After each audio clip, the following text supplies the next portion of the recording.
Buenas tardes, les damos la bienvenida a todos a la sala de tanatología del Sexto Congreso Iberoamericano de Ciencias Forenses, organizado por el Instituto Médico Legal Dr. Carlos Ibar, organismo encargado de la docencia, investigación y extensión del Servicio Médico Legal de Chile.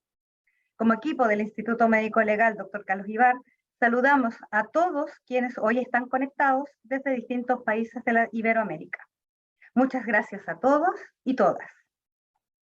Hoy tendremos la exposición del doctor José Luis Prieto Carrero, quien nos acompaña desde España. Luego tendremos al doctor José Vicente Pachar, quien se conecta desde Panamá, donde ha servido por tantos años. Les vamos a contar algunos detalles sobre la jornada de hoy. Las preguntas se realizarán al final de cada presentación a través de la sección Preguntas y Respuestas o Q&A, ubicada en el borde inferior de su pantalla de Zoom. Si desean hacer alguna pregunta, hacen clic, escriben su pregunta y al final de la exposición los moderadores se la realizarán al expositor. A continuación, presentaremos a nuestro primer invitado. Él es el doctor José Luis Prieto Carrero, doctor en medicina, odontólogo, especialista en medicina legal y forense. Miembro del Cuerpo Nacional de Médicos Forenses de España desde hace 35 años, con especial dedicación a la identificación en las áreas de antropología y odontología forense. Creador y director del Laboratorio de Antropología Forense y Odontología Forense del Instituto Anatómico Forense de Madrid entre 1992 y 2008. Profesor de la Escuela y Departamento de Medicina Legal de la Universidad Complutense de Madrid. Consultor forense de organizaciones internacionales como el Comité Internacional de la Cruz Roja, las Naciones Unidas, la Corte Penal Internacional, Comisión Interamericana de Derechos Humanos, desde hace más de 15 años, habiendo desarrollado funciones periciales, de asesoramiento y de formación. Miembro del Consejo Asesor Forense del Comité Internacional de la Cruz Roja con sede en Ginebra. Experto médico forense nombrado para el análisis y auditoría de casos complejos en distintos países como Chile, México, Chad, Chipre, Nicaragua, Bolivia, entre otros. Muchas gracias por estar aquí con nosotros, doctor, y el micrófono y pantalla es todo suyo. Bueno, muy buenas tardes a todas y a todos. Es un placer para mí el participar en este sexto Congreso Iberoamericano de Ciencias Forenses y quiero agradecer, por supuesto, a los organizadores, al Servicio Médico Legal, Instituto Dr. Carlos Ibar de Chile por su invitación y por darme la oportunidad de compartir con todos ustedes algunas cuestiones, algunas experiencias especialmente dirigidas al trato digno y humanizado en la atención a víctimas de desastres. Voy a compartir la presentación.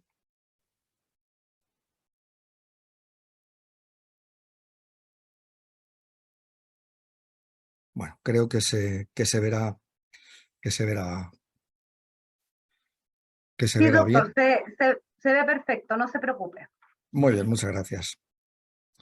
Bueno, creo que no me equivoco si digo que vivimos, que la sociedad actual, la sociedad moderna, vive expuesta cada día quizás a un riesgo mayor de sufrir una serie de eventos, de situaciones que conllevan no solamente cuantiosos daños materiales, incluso la pérdida de la vivienda, del lugar de residencia de muchas personas que se ven obligadas a desplazarse, sino también la pérdida de un número elevado de vidas humanas.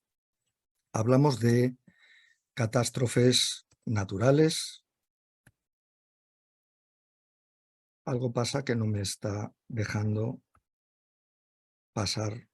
Doctor, si quiere deje de compartir y vuelve a intentarlo. Ayer a mí me pasó lo mismo. Vamos a ver. Vuelvo a compartir. Pero estamos en las mismas. Ah, no, ya está. Bueno, estos son los problemas del directo. Hablamos, como decía, de desastres naturales. Ahora mismo estamos asistiendo a los efectos devastadores de este huracán Ian en el sur de Estados Unidos, en la zona del Caribe. Según datos de Naciones Unidas, en los últimos 20 años, como consecuencia de los desastres naturales, han perdido la vida en el mundo más de 1 millón de personas, casi 1,5 millones de personas. Y América Latina es la segunda región en el mundo que padece, que sufre con mayor frecuencia este tipo de incidentes. Hablamos también, por supuesto, de accidentes tecnológicos de todo tipo. Generalmente, cuando nos referimos a este punto, hablamos de catástrofes aéreas o de medios de locomoción comunitarios, trenes de alta velocidad, etcétera, que van a provocar en determinadas ocasiones accidentes puntuales con un número elevado también de víctimas mortales. Por supuesto, los conflictos armados, también independientemente de cuál sea el interés del foco mediático, digamos, en ese momento. Y ahora mismo, por lo menos en Europa, estamos viviendo diariamente las consecuencias del conflicto armado en Ucrania, de otras situaciones de violencia, de origen étnico, religioso, político, atentados terroristas, etcétera, que también anualmente provocan la muerte de miles de personas en todo el mundo.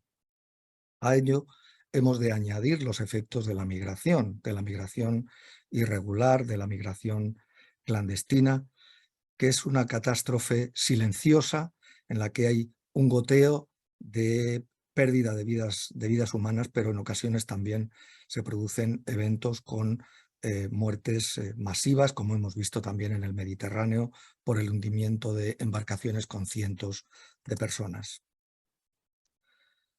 Y el efecto de las pandemias. Y en este momento todavía no hemos resuelto, no hemos finalizado los efectos de la pandemia de la infección por SARS-CoV-2, de la pandemia de la COVID-19, que hasta el día de hoy ha cursado con más de 17 millones de personas fallecidas en todo el mundo.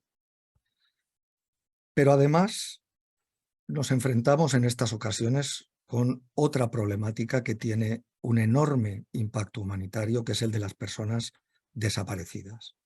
Personas desaparecidas por múltiples motivos, generalmente, y es sobre todo a lo que me voy a referir, personas que han fallecido en ese evento, pero que o bien sus cuerpos no han sido recuperados por las propias características del evento, o bien estos han sido recuperados, pero finalmente no han sido identificados por diversos motivos. Y aquí es donde los servicios forenses tenemos una responsabilidad y una implicación directa en la identificación de las personas fallecidas, de los cadáveres en los casos de catástrofes. Y este profundo dolor que sienten los familiares, que sienten los allegados de esas personas desaparecidas por la incertidumbre de no saber si realmente se encuentran vivas o muertas, es independiente de antecedentes o de aspectos socioeconómicos, culturales, étnicos, religiosos, incluso del tiempo transcurrido. Y esto es algo que tenemos muy presente en mi país, en España, donde después de más de 80 años, todavía los familiares de aquellas personas que sufrieron ejecuciones sumarias, que fueron víctimas de desaparición forzada, todavía a día de hoy están reclamando la recuperación de los restos de sus seres queridos para poderles dar una digna sepultura. Como digo, más de 80 años después, los nietos, puesto que ya las primeras generaciones, hermanos, hijos, etcétera, han fallecido, y son los nietos hoy en día los que siguen reclamando todavía ese derecho.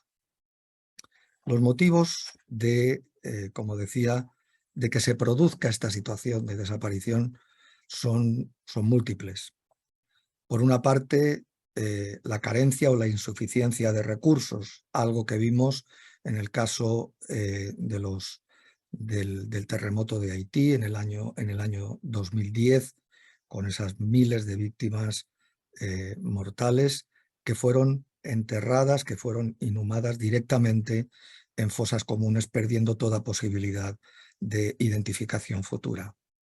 Pero en ocasiones no es un problema de recursos, es un problema de voluntad política, y esto es algo que vemos diariamente en los casos fundamentalmente vinculados con la migración irregular. Cadáveres que llegan a las costas de Europa. En este caso hablo de mi experiencia personal, es decir, que llegan a un continente que tiene esos recursos, que tiene esos medios para intentar al menos de paliar esa problemática de la desaparición, que cuenta con servicios forenses que pueden realizar una labor profesional y con los recursos necesarios para poder llegar a la identificación de un número, al menos de un número de esos cadáveres, de esas personas fallecidas cuyos familiares están a la espera de recibir alguna noticia.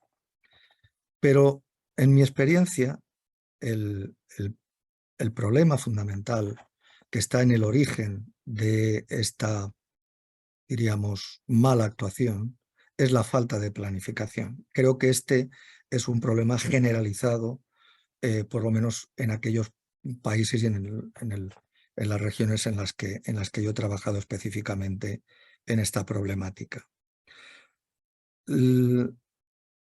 Por regla general, los países cuentan con planes nacionales de actuación en catástrofe, pero esos planes nacionales no tienen en cuenta la adecuada gestión de las personas fallecidas. Van a recoger los problemas derivados de los aspectos sanitarios, sociales, los relacionados con el rescate y el salvamento de los heridos, cuestiones relativas a la seguridad, al abastecimiento, a todo el soporte logístico posterior a la catástrofe, pero no incluyen la adecuada gestión de las personas fallecidas y, desde luego, no incluyen la labor de los equipos forenses, algo, en mi opinión, absolutamente imprescindible. El resultado de todo esto es la adopción de medidas improvisadas. Generalmente lo que vamos a observar es esa improvisación que lleva a esas malas prácticas. Y esto acarrea una serie de consecuencias. Por una parte, el trato irrespetuoso hacia los fallecidos con esas inhumaciones o cremaciones masivas a las que hacía referencia anteriormente. Los vacíos que se generan en la cadena de custodia de los cadáveres, algo que hemos visto también como consecuencia del efecto de la pandemia, de la COVID-19. Personas que llegaban, enfermos que llegaban a los hospitales con una identidad acreditada y que, sin embargo, por la mala gestión de los cuerpos, una vez que esas personas fallecían, se perdía esa trazabilidad y, por lo tanto, podríamos hablar de una pérdida administrativa de la identidad. Conlleva también la dispersión de la información. Distintos equipos, distintos profesionales que actúan en este tipo de situaciones, de siniestros, cada uno recogiendo su propia información que no se comparte, que no se centraliza, y por lo tanto esa información dispersa también va a contribuir a que finalmente no sea posible llegar a la identificación de esos cadáveres. Una deficiente atención a las familias como consecuencia de deficiencias en la puesta en marcha, en la implementación de sistemas eficaces de información dirigidos a la sociedad civil en general, pero en concreto también, en particular, a los familiares de las víctimas. Cuando no, una comunicación ausente, limitada, incluso tergiversada. Y aquí quiero ponerles un ejemplo que me parece paradigmático de este mal uso de esta ausencia de información y esta tergiversación de la información hacia los familiares. Y es un caso que se conoce en España como el caso del Yakolev 42.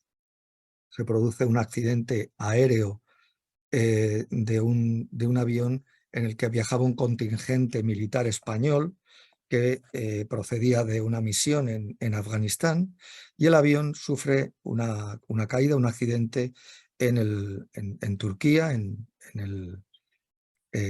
concreto en la localidad de Trabzon, y fallecen todos los ocupantes del avión. 63, creo recordar, militares españoles y 13 miembros de la tripulación que eran de origen turco.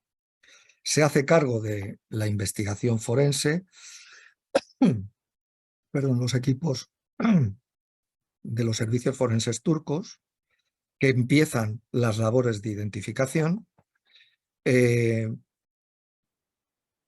consiguen la identificación tentativa de 33 de los 63 cadáveres, pero el gobierno español manda a un equipo de médicos militares no forenses, sin una formación ni experiencia forense, que se hacen cargo de la totalidad de ellos, tanto los que hasta ese momento se habían identificado tentativamente por los equipos turcos, como los que aún estaban sin identificar. No había elementos todavía para poder identificarlos, es decir, aquellos que se encontraban lógicamente en peores condiciones,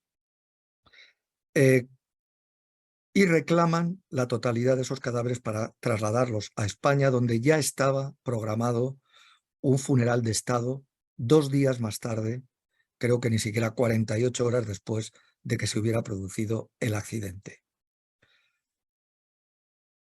Ese día, el día del funeral, algunos familiares ya reclaman poder ver, tener acceso a los cadáveres de sus familiares fallecidos, y este acceso se les niega, alegando que las autoridades turcas habían prohibido cualquier tipo de visualización o de acceso a los cadáveres. Finalmente, los cuerpos se entregan a las familias, y algunas de estas familias, digamos que no quedan tranquilas con la escasa información que se les había prestado, y siguen investigando.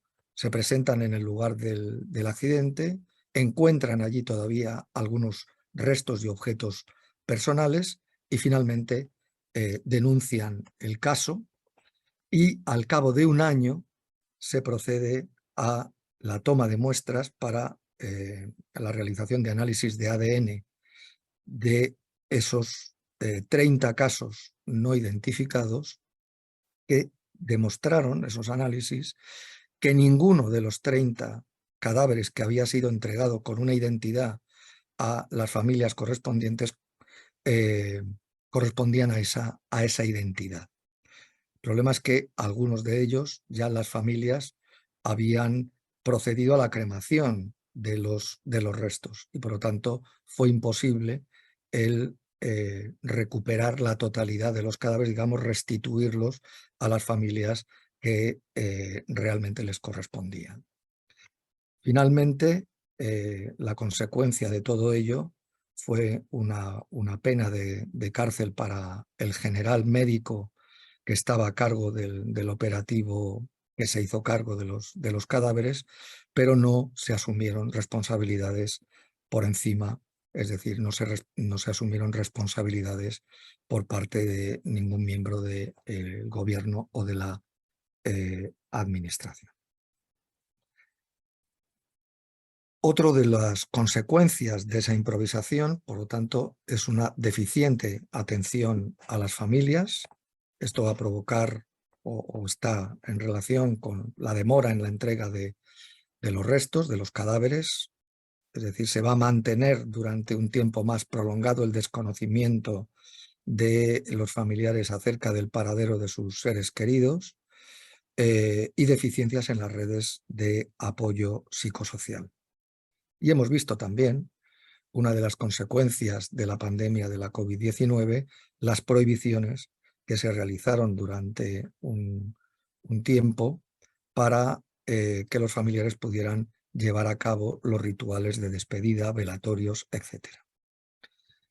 Es decir, resumiendo, las consecuencias de esta improvisación, de esta falta de planificación en la adecuada respuesta a la gestión de las personas fallecidas en un desastre, conlleva la conculcación de los derechos de esos fallecidos, de sus familiares y de sus comunidades.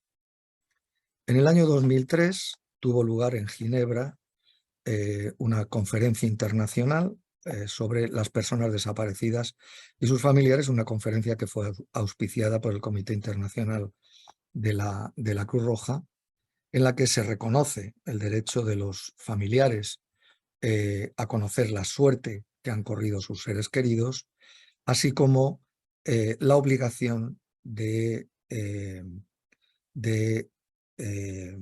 dar un trato digno y respetuoso hacia los restos humanos. En esta conferencia se llegan a una serie de conclusiones relacionadas con la actuación de los equipos forenses, en relación con las responsabilidades y con los estándares éticos aplicables a estas situaciones, y en todo lo referente a las distintas etapas de la investigación forense, tanto en la recuperación, almacenamiento de restos humanos, los criterios para la identificación, para la gestión adecuada de la información y para las relaciones también de los profesionales con las familias y las comunidades afectadas. Algo que durante muchos años, por lo menos desde el ámbito forense oficial, digamos, de la Administración de Justicia, yo esto lo he vivido durante muchos años, hemos vivido de alguna manera a espaldas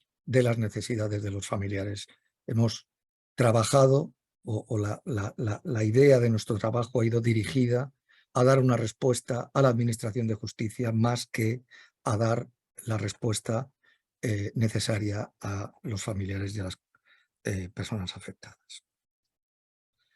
Por lo tanto, debemos de incorporar dentro de los objetivos de la acción forense, de esos objetivos generales de los que siempre hablamos, del examen forense de unos restos o de un cadáver, proporcionar evidencias a la investigación, fundamentalmente relacionadas con la causa, las circunstancias de la muerte, contribuir a la identificación, por supuesto, de los cadáveres, pero también asegurar la correcta y la adecuada gestión de los cadáveres y los restos humanos y, de alguna manera, minimizar el sufrimiento de las familias. Y todo esto se consigue, entre otras cosas, a través de la implementación de procesos forenses de calidad. Por lo tanto, si tenemos que hacer uso de alguna palabra que realmente identifique las necesidades de la actuación forense en una catástrofe, sería la palabra planificación, el concepto de planificación. Una planificación que debe de incluir los distintos ámbitos de respuesta. Por una parte, el despliegue, la parte puramente operativa de los servicios forenses, la parte relativa a la coordinación con el resto de los equipos actuantes y todas aquellas relativas a las distintas fases de recuperación, de ubicación y traslado de los cuerpos a las morgues temporales, de los procedimientos, por supuesto, de examen de los cuerpos, e incluir también en esa planificación, en esos planes de contingencia, todos los aspectos relativos a la atención a los familiares, incluyendo el apoyo psicosocial, a la disposición final de los cuerpos cuando estos o bien no han podido ser identificados o bien no han sido reclamados por los familiares, al registro de la información, a un registro centralizado de toda esa información y a los aspectos relativos a la comunicación. Desde el punto de vista operativo y desde el punto de vista más técnico de la actuación forense, contamos con múltiples protocolos. Algunos son más generales, más genéricos, relacionados con la investigación de cualquier caso forense en casos de muertes violentas. Tenemos en Europa una recomendación para la armonización de las autopsias médico-legales. una recomendación de la Unión Europea, del Consejo de Ministros de la Unión Europea. Contamos hoy en día con el protocolo de Minnesota, no exclusivamente, aunque ese sea su origen, dirigido a la actuación en casos de muertes que previamente denominaba como muertes extralegales, extrajudiciales, muertes sumarias, sino aquellas muertes potencialmente ilícitas en el sentido también de muertes no naturales o de muertes violentas. Y tenemos también protocolos y procedimientos más específicos para la actuación en casos de catástrofes. Todos conocemos la guía de identificación de víctimas de desastres de Interpol o la guía para la gestión de cadáveres en situaciones de desastre del Comité Internacional de la Cruz Roja y la Organización Panamericana de la Salud. Algunos países también hemos desarrollado nuestros propios protocolos de actuación, nuestros propios procedimientos técnicos. Si bien no debemos de diferenciar estos protocolos técnicos de lo que serían los procedimientos generales de actuación en relación con la parte operativa, que va a ser necesario, absolutamente imprescindible, diseñar también todo el despliegue operativo en función, pues, de una serie de circunstancias y de elementos que tampoco tenemos aquí tiempo para discutir. En el caso de España, en el año 2009, y como respuesta fundamentalmente a dos graves siniestros que sufrimos, uno en marzo del año 2004, que fueron los atentados terroristas de Madrid en diversas estaciones ferroviarias, fundamentalmente en la estación central de Atocha, con un saldo de 192 víctimas mortales, y un accidente aéreo posterior que tuvimos en el aeropuerto de Madrid, en Barajas, también con 156, creo recordar, víctimas mortales. A raíz de estos dos siniestros, finalmente se elaboró un protocolo de actuación médico-forense y de policía científica para casos de siniestros con múltiples víctimas, que es el que está hoy en vigor. Entre otras muchas cuestiones, hemos dicho que uno de los elementos principales que debemos de tener en cuenta también no son solamente los aspectos puramente técnicos de la actuación forense, sino también los relacionados con la atención a los familiares. En este sentido, la mayoría de estos procedimientos y de estos protocolos nos indican que es necesario el poner en funcionamiento un lugar de atención, una sede para la atención a los familiares. ¿Qué es lo que los familiares van a demandar fundamentalmente? Pues, en primer lugar, información. Esta es la demanda prioritaria de cualquier familiar que desconoce dónde se encuentra y qué es lo que le ha ocurrido a su ser querido, es decir, aquello que denominamos como la suerte y paradero de sus seres queridos. Una información que debe ser sincera y que debe ser fiable. Si volvemos al ejemplo que ponía anteriormente de este accidente de los militares españoles, estoy seguro de que cualquiera de esos familiares hubiera preferido que haber recibido los cuerpos de esos seres queridos unos días, una semana, el tiempo que hubiera sido necesario más tarde, con una identificación fiable después de haber hecho un trabajo forense adecuado, y no haber recibido esos restos en la forma en la que finalmente se les entregaron.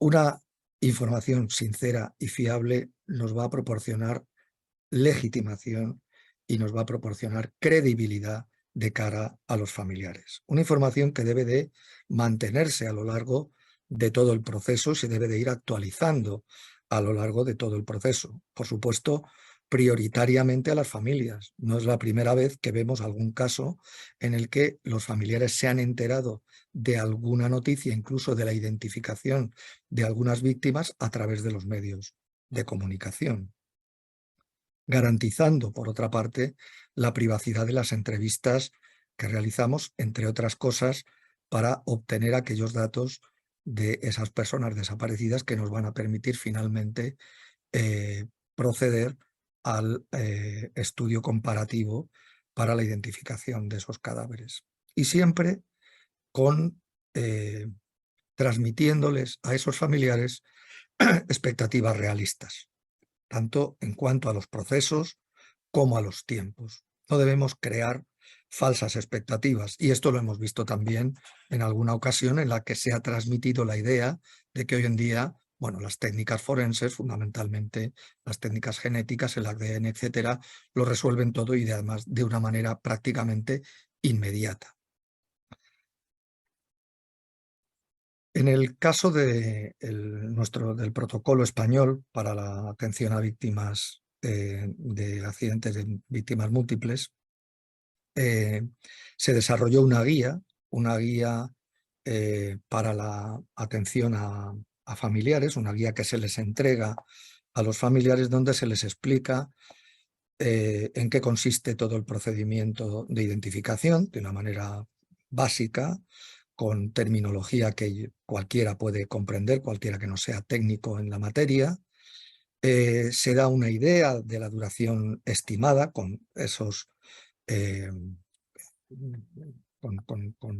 con esas limitaciones a las que me he referido anteriormente. ¿En qué va a consistir la entrevista que se va a llevar a cabo con ellos? ¿Qué tipo de información es la información más valiosa que pueden aportar para la identificación de sus seres queridos? ¿En qué consisten los análisis de ADN? ¿Qué tipo de muestras va a ser necesario obtener de ellos o de los domicilios? ¿Cuáles son los parientes idóneos? Y cómo se van a utilizar esos datos, garantizando, por supuesto, la protección de los mismos.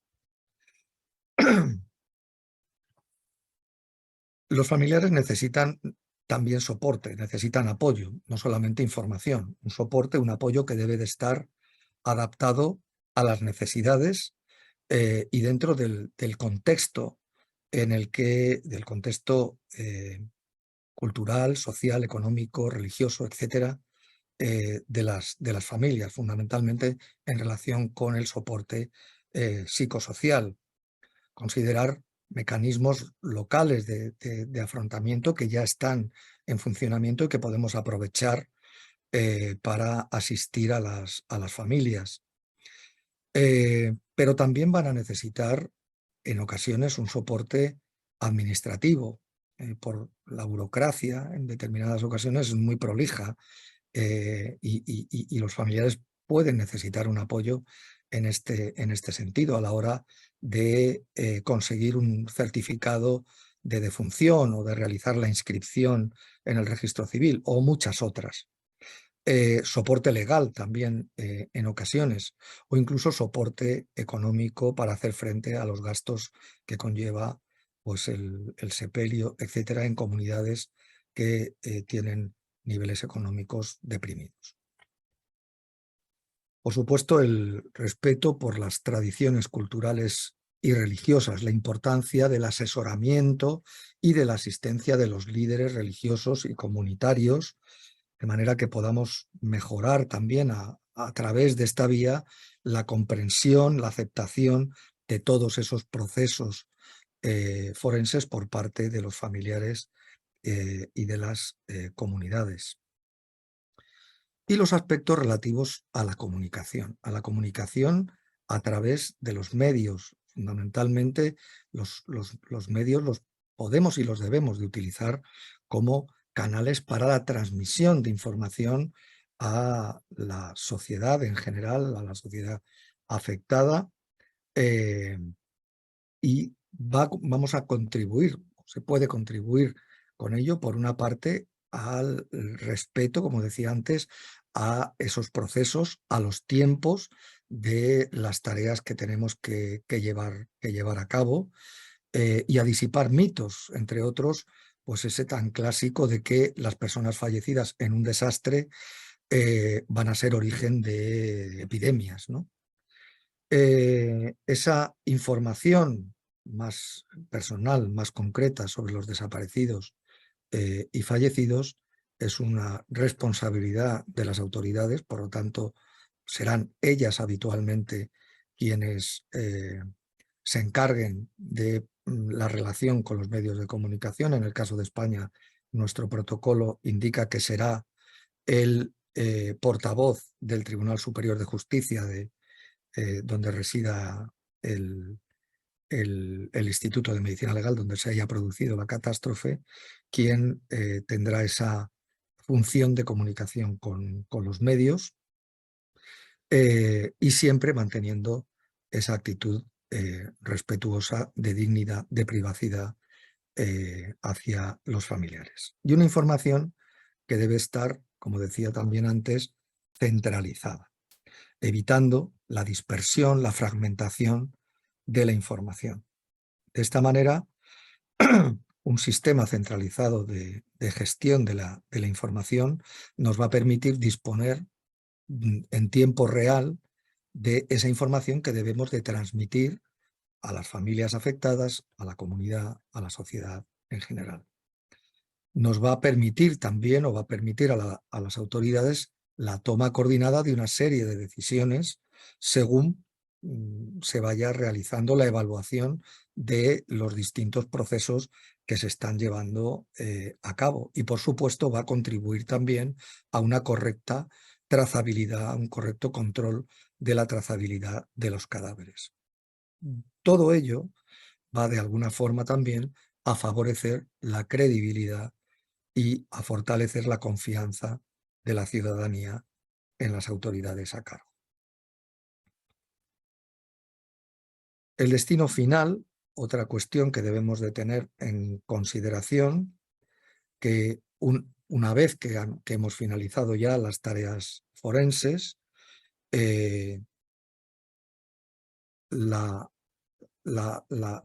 comunicación a la autoridad a cargo, a la autoridad competente, generalmente en nuestro caso suele ser un juez, el juez de instrucción que se ha hecho cargo de la investigación, y que va a ser el encargado de hacer la entrega o de autorizar, mejor dicho, la entrega del cuerpo a las familias.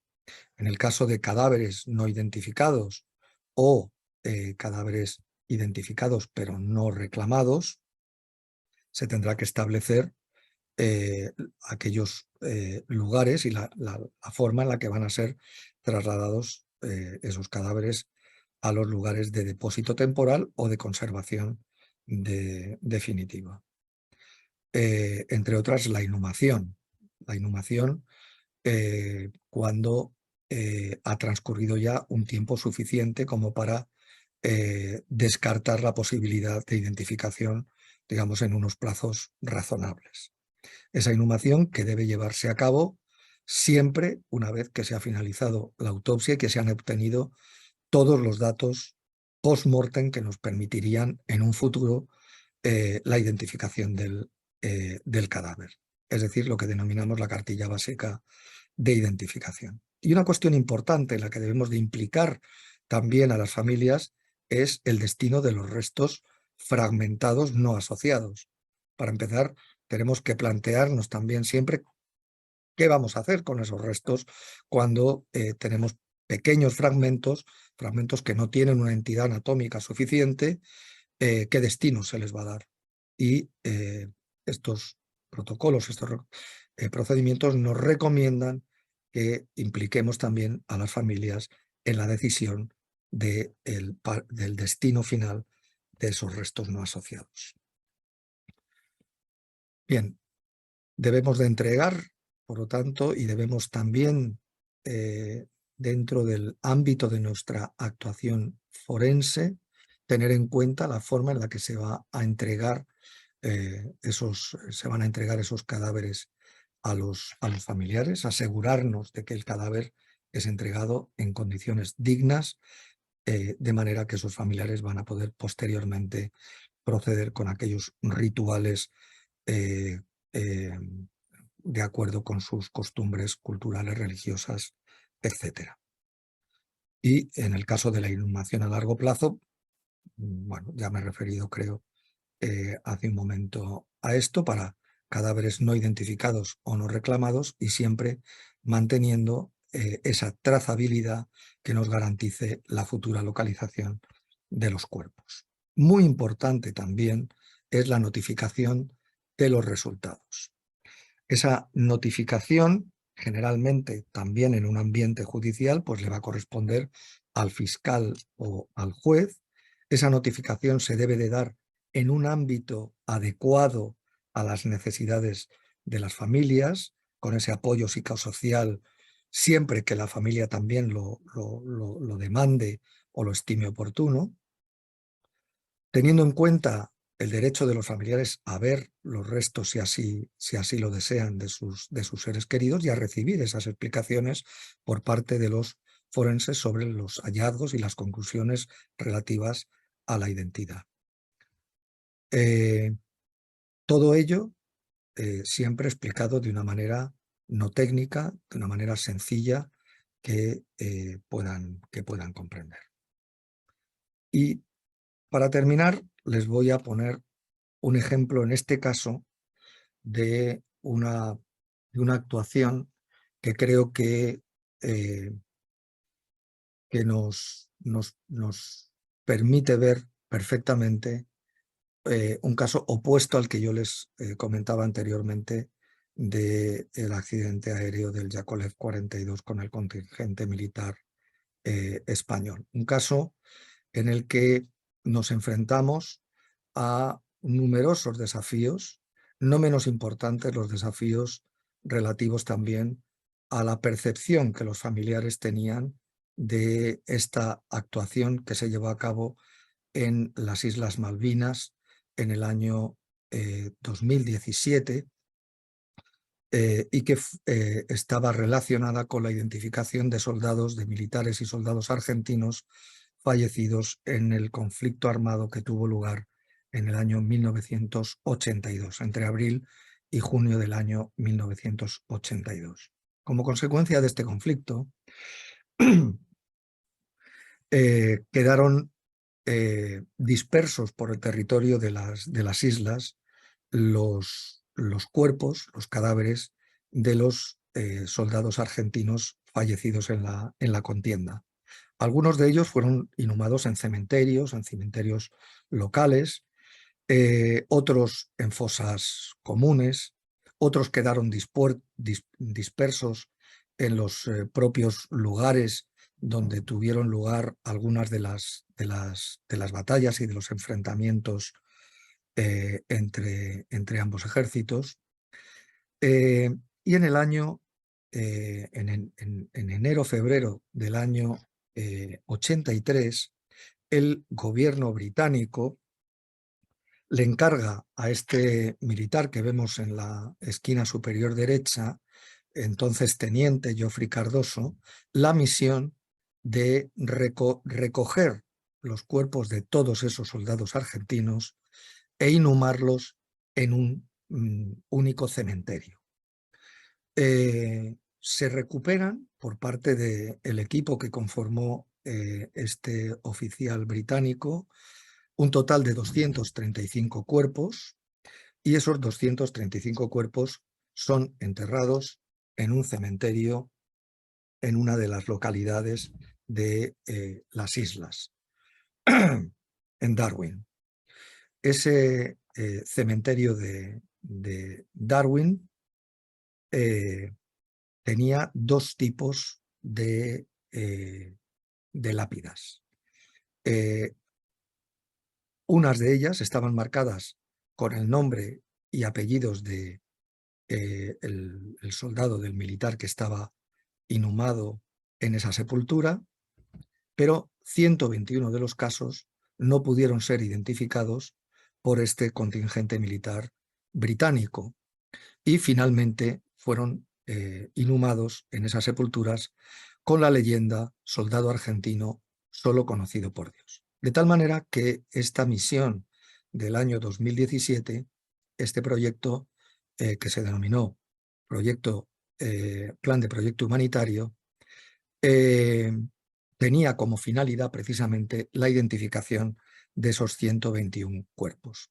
Esta misión fue posible gracias al acuerdo firmado entre los gobiernos de Argentina y del Reino Unido con la mediación del Comité Internacional de la Cruz Roja.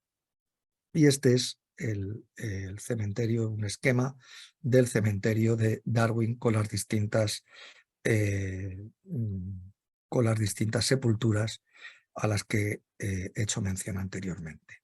Como les decía, nos vimos enfrentados a numerosos desafíos logísticos, porque había que instalar un servicio forense, unas instalaciones forenses en el propio cementerio, a miles de kilómetros de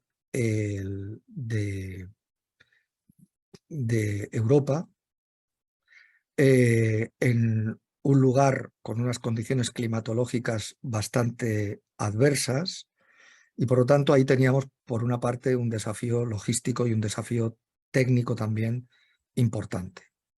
Estas son algunas de las imágenes de los contenedores donde se instaló ese laboratorio, esa morgue improvisada, y el material que se utilizó para el examen de los cadáveres. Pero teníamos otro segundo desafío muy importante que ya he mencionado antes, que era el rechazo de algunos de los familiares a este plan, a la exhumación y trabajos de identificación de esos soldados no identificados.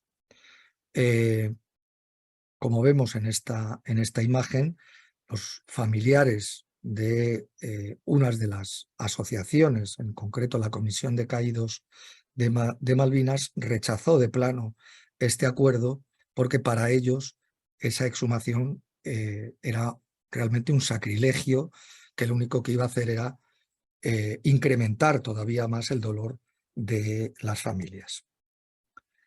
Estas son algunas declaraciones que representantes de esa asociación hicieron cuando estaban comenzando los trabajos de exhumación a una cadena de televisión argentina. Para ellos sus familiares ya estaban identificados. Ellos ya daban por hecho de que se encontraban en ese cementerio simbólicamente, pero de que se encontraban en las islas, y que por lo tanto para ellos no era necesario la exhumación e identificación de los cadáveres. Afortunadamente, y uno de los elementos que fue primordial para una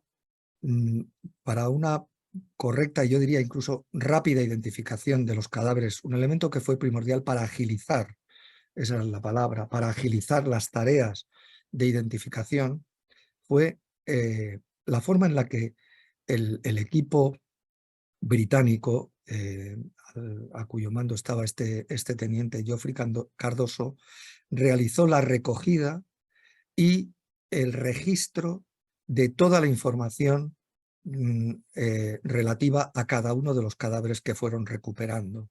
Esto fue primordial, la forma en la que se realizó realmente con un procedimiento que podríamos decir forense, aunque ellos no lo eran. De tal manera que se recopiló una información muy valiosa, como digo, para agilizar posteriormente la identidad. Además, cada uno de los cadáveres, lo vemos en la imagen superior derecha, dentro de las 3 bolsas de cadáver en las que estaban introducidos, tenía una nota escrita del lugar de procedencia también de ese cadáver. Como digo, el procedimiento fue un procedimiento técnico muy exhaustivo, muy prolijo, que facilitó la identificación, y vemos aquí ya una imagen de ese mapa esquemático del cementerio con los nombres ya atribuidos a cada una de esas lápidas que inicialmente rezaban como soldado argentino, solo conocido por Dios.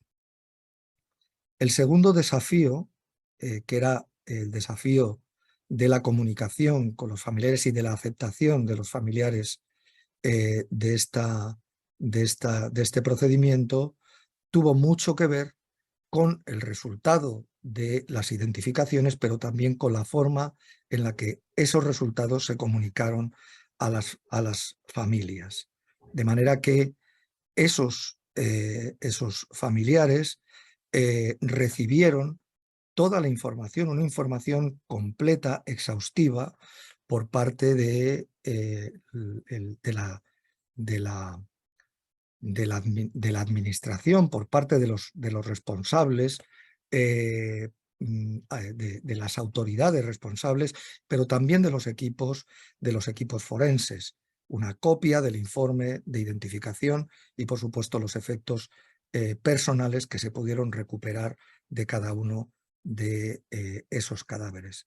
Y esto sirvió para que esas mismas personas, esos mismos familiares que inicialmente estaban absolutamente en contra de esta misión, finalmente no solamente lo aceptaran, sino que lo vieran como un trabajo que se hizo para ellos, para su propia para su propia tranquilidad, para evitar de alguna manera o para poner fin de alguna manera a ese sufrimiento continuado que habían tenido a lo largo de todos esos años. Y eso lo podemos resumir en esta frase de estas mismas personas que ven como una segunda fase de esa misión que se llevó a cabo el año pasado, en el año 2001, para ellas ya constituía un paso enorme que seguirá trayendo la paz a esas familias. Por lo tanto, y finalizando ya, la síntesis sería, en primer lugar, estar preparado y estar entrenado para cualquier eventualidad de este tipo.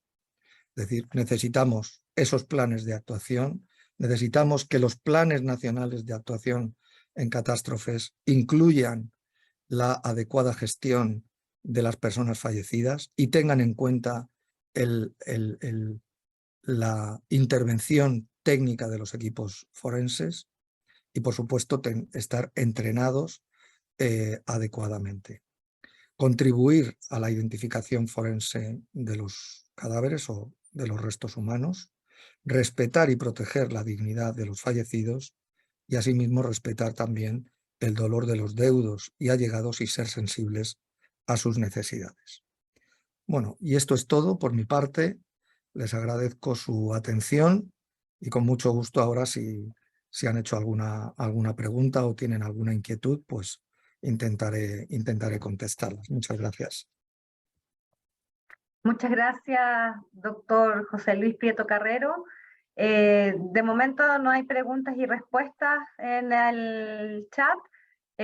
Vamos a esperar unos momentos para que la gente pueda expresarse a través de este canal. Les recuerdo que en la pestaña de preguntas y respuestas ustedes pueden hacer sus consultas. También quisiera, por mientras, darle las gracias al doctor José Vicente Pachar, que ya está conectado, a quien escucharemos luego de esta excelente ponencia del doctor Prieto. Bueno, buenas tardes, José Vicente. Un gusto el saludarte si me estás escuchando. Aprovecho la ocasión. Como no, José Luis, hoy el gusto de verte nuevamente. Es un honor compartir, aunque sea de la manera virtual, temas tan interesantes. Y gracias a los organizadores por permitirnos acercarnos también con amigos conocidos de hace mucho tiempo. Saludos. Saludos desde aquí. Muchas gracias. De momento no hay preguntas y respuestas. Esperemos hasta las 3. Y si no, nos vamos al recreo, por así decirlo, para Posterior de eso, dar 10 minutos y nos volvemos a conectar con el doctor Pachar. Aquí hay una pregunta. Ya, empezaron a aparecer las preguntas, doctor Prieto. Muy bien. José Ignacio Bahamondes pregunta, ¿cómo reaccionaron los argentinos, especialmente la prensa, a lo realizado por los británicos? ¿Cuál fue la acogida de los argentinos en general? Bueno, una vez que se tuvo conocimiento del trabajo que había realizado este equipo de militares británicos, esto, como digo, fue acogido por parte no solamente de los familiares, sino yo creo, no vivo en Argentina, pero por las noticias que en ese momento pude leer y por comentarios también de otros compañeros que intervinieron en esta misión y que son argentinos que residen allí y han tenido ese contacto directo con los familiares,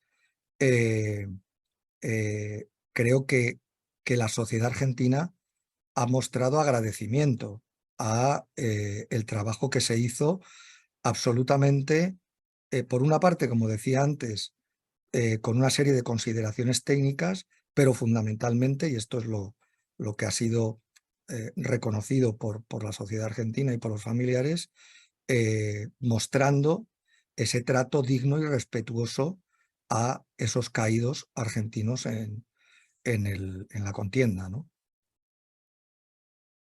Vale, muchas gracias, doctor. Daniel Gerardo Carreño manda saludos desde Ecuador y pregunta, ¿con qué frecuencia se deben preparar los equipos forenses en desastres? Bueno, ¿con qué frecuencia se deben preparar? Los equipos forenses en desastres. Sí, no sé si se refiere con esto, con qué frecuencia tenemos que entrenarnos, tenemos que hacer nuestros entrenamientos, tenemos que hacer los simulacros, etcétera. Bueno, Entiendo que por ahí va, sí. claro. Bueno, yo creo que debemos de, bueno, yo no puedo decirle una cifra concreta, pero sí creo que debe de revisarse de una forma periódica, quizá semestralmente, no sé si sería necesario con menos tiempo, tampoco me parece que más tiempo sería igual excesivo, pero sí al menos semestralmente tener distintos tipos de entrenamiento. Es decir, por una parte tenemos la parte del entrenamiento puramente técnico en lo que es la actuación forense y todo el proceso de identificación. Pero por otra parte tenemos que tener el entrenamiento de el operativo forense al que hacía alusión también en la presentación. Es decir, tenemos que saber si en un momento determinado yo recibo una llamada diciéndome que tengo que presentarme en el Instituto de Medicina Legal o en tal lugar donde se ha producido un siniestro, tengo que saber perfectamente cuál va a ser mi misión ahí, qué tipo de funciones tengo atribuidas, a quién me tengo que presentar, etcétera. Es decir, lo que es el despliegue operativo también hay que entrenarlo. Y eso se hace fundamentalmente a través de los simulacros. Y eso es algo que debemos de tener preparado, como digo, y entrenado con una cierta periodicidad, la suficiente como para que yo no me olvide de aquello que tengo que hacer, de aquellos documentos que tengo que cumplimentar y lo tenga fresco de alguna manera. Muchas gracias por su respuesta, doctor.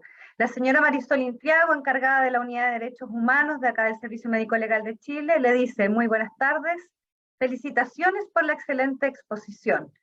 Le gustaría conocer o consultar su opinión respecto a cómo se debe organizar y comandar la gestión en desastres, considerando que son operaciones que involucran a múltiples instituciones. Bueno, muchas gracias. Y gracias por la pregunta, porque yo creo que aquí es donde está el quid de la cuestión y creo que todo parte precisamente de la inclusión dentro de los planes nacionales, regionales, locales, etcétera, de los equipos forenses. porque esa es la forma en la que nosotros nos vamos, con un carácter previo a que ocurra cualquier siniestro, nos vamos a relacionar con aquellos otros equipos y con los responsables del resto de los equipos que van a intervenir en una catástrofe. De manera que cualquier modificación que haya de los procedimientos pues se va a realizar de una manera coordinada. Incluso vamos a conocer, parece un poco anecdótico, pero es así, incluso vamos a conocer personalmente a aquellos con los que nos vamos a tener que relacionar en ese puesto de mando avanzado cuando lleguemos al epicentro de un siniestro y tengamos ahí que colaborar y coordinarnos con el resto de los equipos. Es decir, la coordinación tiene que venir también precedida por una coordinación que se establezca en los propios protocolos de actuación y en las propias, ¿cómo se dice? Y en los propios planes nacionales de emergencia. Los equipos forenses tenemos que ser un equipo más dentro de esos planes nacionales de emergencia. Muchas gracias por su respuesta, doctor. Yo solo quisiera aclarar que el Servicio Médico Legal de Chile tiene con una coordinación nacional de desastres que está a cargo de la señora Alejandra Didier, que está haciendo una pregunta por el chat interno que luego la voy a leer. Y esa coordinación que hace Alejandra es una coordinación intersectorial, mancomunada con distintas instituciones. Así es que eso quisiera aclarar, que Chile sí está participando en distintas mesas y con respuesta mancomunada. La señorita Carolina Ortiz, del Servicio Médico Legal de Chile, pregunta: primero que nada, saludar al profesor Prieto, es muy grato volver a verlo, aunque sea de manera telemática. Quisiera consultar sobre su apreciación personal en relación a la entrega de información a los familiares por parte de los expertos forenses. Nuestra experiencia interna tiene algo alejado a los peritos de los familiares. Un abrazo enorme a la distancia. Bueno, Caro, muchas gracias. Un abrazo para ti también. Me alegra mucho el poder tener este contacto contigo, aunque sea también por esta vía virtual. Yo lo he dicho antes, es decir, uno de los problemas una de las limitaciones que tenemos en la práctica forense habitual dentro del ámbito de actuación del sistema de la Administración de Justicia, que es donde nosotros actuamos habitualmente, una de las limitaciones es esta, y es que incluso el responsable, el juez, el fiscal responsable, limita nuestra posible relación con las familias. Aquello de el secreto de las actuaciones judiciales, etcétera, etcétera. Pero hay fórmulas para poder compatibilizar las dos cosas. Yo creo que durante muchos años, y hoy en día quizá esto esté cambiando a raíz de todo el desarrollo de lo que hoy conocemos como la acción forense humanitaria, que tiene también como objetivo de la actuación forense, pues todo lo que hemos estado viendo a lo largo de la presentación, pero hasta hace pocos años estábamos centrados en lo que es la actuación dentro del ámbito judicial de la Administración de Justicia, mirando para el juez, pero no mirando para los familiares y las personas allegadas de las víctimas. Yo creo que esto es algo que realmente está cambiando y creo que también todo el desarrollo que está habiendo de esta acción forense humanitaria está permeando también a la administración, a la propia administración de justicia. Y en este sentido soy optimista y creo que en unos años vamos a ver también cómo todo este proceso se va a ir acelerando.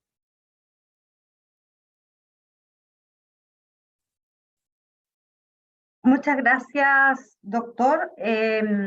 Quisiera mencionar que la señora Alejandra Didier, quien es la coordinadora nacional de desastres del Servicio Médico Legal, comenta lo siguiente. En Chile se está implementando el sistema de comandos de incidentes, SCI, para administrar la respuesta ante desastres, donde obviamente participa el Servicio Médico Legal. Y hemos logrado instalar una mesa intersectorial para incorporar la gestión de cadáveres en los planes nacionales de emergencia y así relevar el rol del Ministerio Público, que es la Fiscalía, profesor, dentro del sistema de organismos que dan respuesta a la emergencia. Como digo, me parece fundamental y creo que este es entonces un ejemplo magnífico a seguir en otros países y en otros sistemas forenses y en sistemas de respuesta a catástrofes y a incidentes de múltiples víctimas. Sí, en el chat yo voy a dejar el correo de Alejandra por si alguien quisiera contactarla. Ella da muchas gracias por su respuesta. Muchas gracias. La señora Vanessa Arellano pregunta: buenas tardes, felicitaciones al doctor Prieto por su excelente exposición. Mi consulta es respecto al conflicto de las Malvinas. ¿Aquellos cuerpos no identificados se debió a la falta de tecnología de aquella época? Y da las gracias. Bueno, realmente los cuerpos que no se identificaron inicialmente era porque carecían de cualquier elemento que permitiera incluso una identificación tentativa. Es decir, el equipo el equipo militar británico que llevó a cabo la recuperación de los cadáveres y la posterior inhumación en el cementerio de Darwin no era un equipo forense. Ellos no tenían conocimientos forenses. El trabajo que realizaron, precisamente por eso llama la atención, ese trabajo técnico tan minucioso, tan prolijo que realizaron respecto a toda la información que pudieron obtener de cada uno de los cadáveres. Los que fueron identificados por ellos venían identificados porque tenían objetos personales, placas de identificación o incluso porque se habían inhumado ya con su nombre y apellidos en una sepultura. De manera que ellos no realizaron una investigación forense. No depende de que se contara en aquel entonces con medios más o menos sofisticados para la identificación. Posteriormente, lo que sí hemos observado nosotros es que no ha habido duplicidades en la identificación, es decir, nosotros no le hemos atribuido una identidad a un cuerpo que no estaba identificado y que ya, digamos, esa misma identidad se le había atribuido a otro cuerpo previamente. Por lo tanto, eso nos indica que los cuerpos que se identificaron inicialmente por este procedimiento se identificaron correctamente, ¿no? Muchas gracias, doctor. De momento no hay más preguntas y respuestas. Me parece que esperemos un minuto para ver si hay alguien más que quisiera comentar, mandar saludos o preguntar al respecto de su ponencia. Son las 15:13, esperemos hasta las 15:14. Perfecto. De todas maneras, de parte del Servicio Médico Legal de Chile, aprovecho de darle las gracias por su fantástica presentación, que ha sido muy esclarecedora en temas que de repente no hablamos tanto como es el tema de desastres. Y me parece que relevarlo ante la comunidad ha sido muy importante para nosotros como institución. Sin duda que es un tema que merece la pena una discusión en profundidad, porque son muchos los problemas que se derivan de este tipo de situaciones. Así es, doctor. Bueno, al parecer no hay más preguntas y respuestas. Vamos a agradecer al doctor José Luis Prieto Carriero por su presencia de hoy y vamos a realizar una breve pausa de 10 minutos para luego volver con la segunda parte de esta jornada con la presentación del doctor José Vicente Pachar. Así es que los esperamos a las 15:25 para empezar con la segunda presentación. Muy bien, pues muchísimas gracias y que tengan muy buena tarde. Gracias, doctor.